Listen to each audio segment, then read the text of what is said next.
Lévitique chapitre 14 verset 49. Puis il prendra le deuxième oiseau vivant et le disputera avec le sang de l'oiseau qui a été tué sur les eaux vives. Dans ce contexte, Dieu instruit Moïse sur le rituel de purification qui doit être effectué dans les maisons contaminées par des taches de lèpre. Le processus impliquait l'utilisation d'oiseaux vivants et de sang pour purifier la maison. Le symbolisme de ces rituels avait à voir avec l'élimination des impuretés spirituelles et la restauration de la pureté. Le Lévitique contient de nombreuses lois et réglementations religieuses données par Dieu aux Israélites, couvrant divers aspects de la vie et du culte dans le contexte de l'Ancien Testament. Ces lois reflétaient la sainteté de Dieu et la nécessité pour son peuple de s'approcher de lui d'une manière pure et sanctifiée.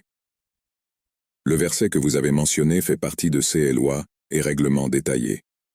Déclaration de confession de foi. Seigneur Jésus-Christ, je confesse que je suis pécheur et que je suis séparé de Dieu à cause de mon péché.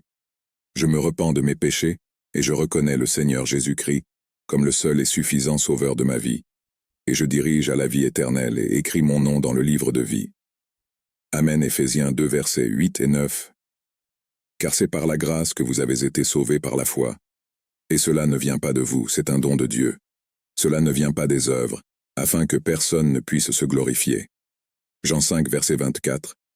Je vous l'assure, quiconque entend ma parole et croit en celui qui m'a envoyé à la vie éternelle, et ne sera pas condamné, mais est passé de la mort à la vie.